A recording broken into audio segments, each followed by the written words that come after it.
BYDFi is a crypto exchange on desktop and mobile where you can spot trade, futures trade, use leverage tokens, and copy the trades of top trade. There's hundreds of crypto available on their spot exchange, as well as a free test account so you can practice futures trading without getting wrecked. BYDFi. Hello everybody, welcome back. Let's have a look at some of these charts. I'm going to make a video later on today about the dominance chart because some people from my Telegram asked some serious questions about it, so I'll do that.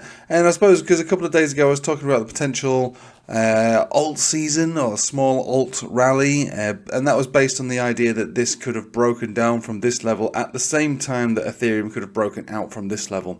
I remember when I made that video, I stressed the importance of validation and invalidation of that particular setup, and as much as I did label the video alt season blah blah blah, the content, you know, when I speak on the video and I show the video, that's where the information is.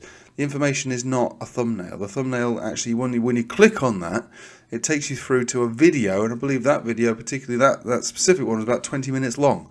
And throughout those 20 minutes, I explain everything that I think is relevant to understand what it is that I'm talking about. Some bloke says, right, if there's no alt season next week, I demand you delete your YouTube. Can you imagine being that upset by a thumbnail? It's not my thumbnail that's upset you, mate. It's your inability to understand what it is that I'm talking about. So I wouldn't ask you to delete yourself for the failings of your brain. It's something you're going to have to live with, unfortunately.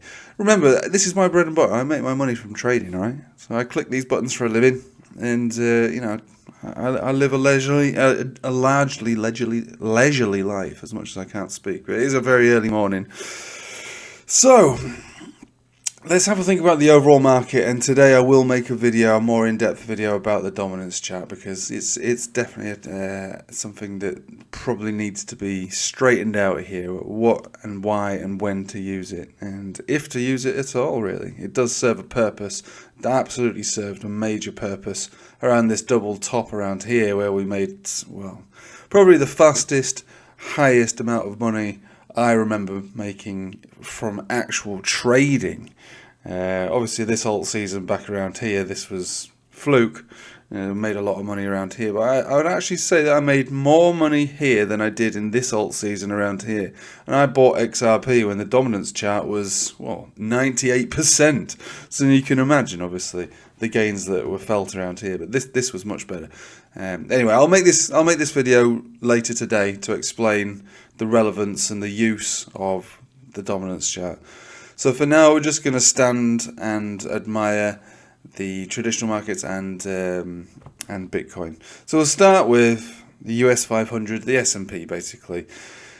More or less unchanged from yesterday, but we did manage to close above the 20 simple moving average and the 21 exponential. So we are back above all major moving averages at this point.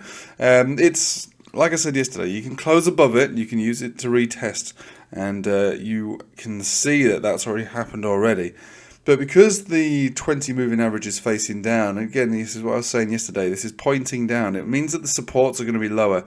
And when the supports are lower, it means that the dips can go lower. And technically, even on the shorter term time frames, it would appear as a consolidation of its own. So we had this move up, we're getting a bit of a rounded top now. You know, whether you decide to think that this is an uptrend, I think it would be kind of naive. It was more or less a weak move yesterday. It wasn't really much. You know, there is evidence to say that we're building the possibility of moving up to the 200 simple moving average on the 4-hourly, just like Ethereum did and just like Bitcoin did. All on the 4-hourly. This is where we did a death cross retest. There's your death cross retest, bang, all the way down. Major level of support. Ethereum, bang.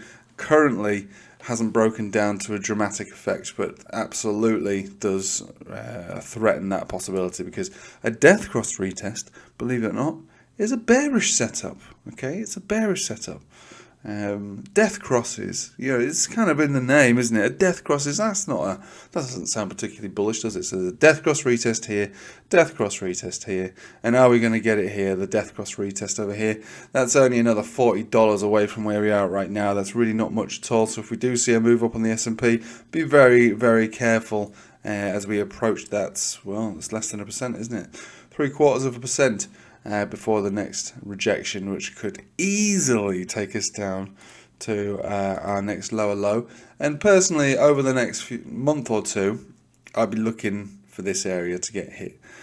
No different to what I've been saying this entire time. There's only one way that we can consider this to be void, is if we see this turn up and the trend continues, and this would be the low. This would be the low that's formed.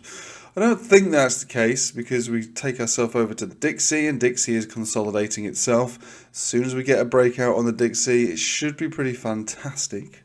And I'll be looking for us to, first of all, make our way up to these previous highs, 106.8, which is not far away, and then 107.8. So really, I think the Dixie is the main indicator here for all markets. I talk about, and I try not to do it as much anymore, but it is relevant. You do something called the domino effect. You start with Forex, move to stocks, move to Bitcoin, move to altcoins. And at the moment, there is more evidence to say that this trend for the Dixie is getting ready to break out, which means that this trend for the S&P is going to continue to break down, which also means that I would expect this trend on Bitcoin to also break down, and obviously altcoins to also break down as well. The only way that could have changed for altcoins is if we had come broken above here, recognizing the fact that Bitcoin retested its 200 simple moving average around the 22nd of April, and Ethereum did it around the 28th. So there was enough reason for me to make that video about a potential alt season, because they were doing the same thing but with a delayed fuse. So this didn't necessarily have to get rejected. It could have broken out, and it could have sparked an alt season. Not a massive one. Look, if you weren't around in 2017, that's unfortunate. If you weren't around in 2021, that's unfortunate. You'll probably be around in 2025, where we will see something similar to both of those. So there's plenty of money to be made in this market, but the word alt season, for some people, is very triggering. We live in a world of triggers, aren't we now? Some people get very triggered by that word and demand the cancellation of my YouTube as a result of using that word. I was hesitant to use the word in the first place, but I thought, screw it. I'll say it anyway. And if Noob Master gets upset, and he gets his mother to write a strongly worded letter to me, then so be it. But yeah, it does look like the trend of all these charts are going to continue, which means unfortunately continuation down, unfortunately continuation down, and unfortunately continuation down, and fortunately continuation up, depending on which way you've positioned yourself. So that's basically it.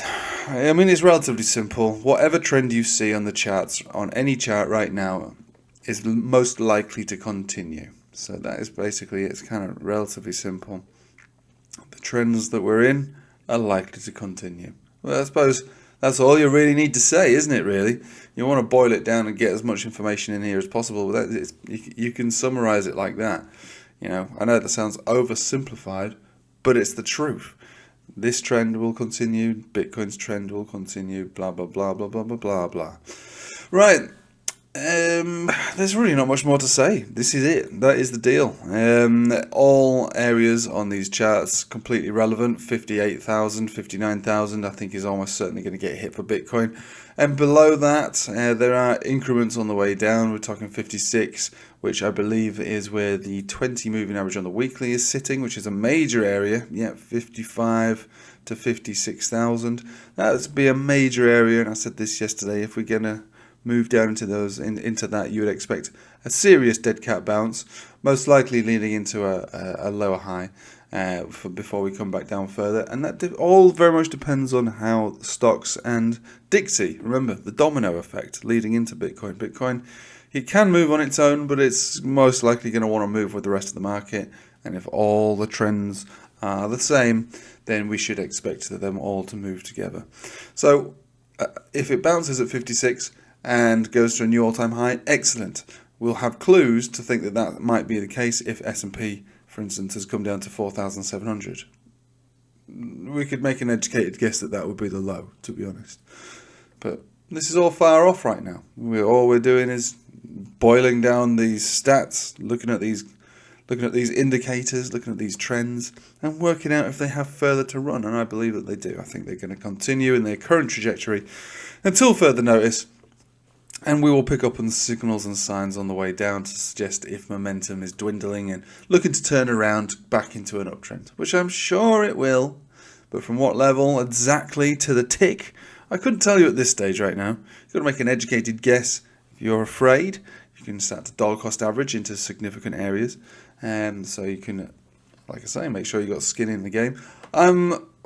It's so hard to work out how much cash I've got on a statistical ratio, should I say, but it's over 80% cash in my trading accounts. Don't get me wrong, I'm hodling to the max. I've still got plenty of hodl bags, from years down the line. I've still got all the Ethereum that I bought $160. I've still got Bitcoin that I bought at $4,000, at $21,000. All of that, I've still got that. Why wouldn't I? Those are appropriate hodls to have. Don't really think that those prices are going to be seen again, so why would I sell them unless I was needing the money? Don't need the money right now. Don't need the money at all, so it's a hodl. Believe it or not, I've got XRP from years back. I've got Matic from 1.2 cents. I've got crypto coming out my ears. They're fine. They will stay. But my trading account for spot trading, no, this is not a spot trading environment for me. I will sit back and allow for the prices to come down, and believe me, I want them to come down. I expect them to come down. I'm going to pull the trigger hard later on when prices are lower than they are today, because evidence says that is what's going to happen. Anyway, I'll leave it with you there. If you want to join the Patreon, like I say, links in the description below. Otherwise, I hope you have a nice day. Take it easy.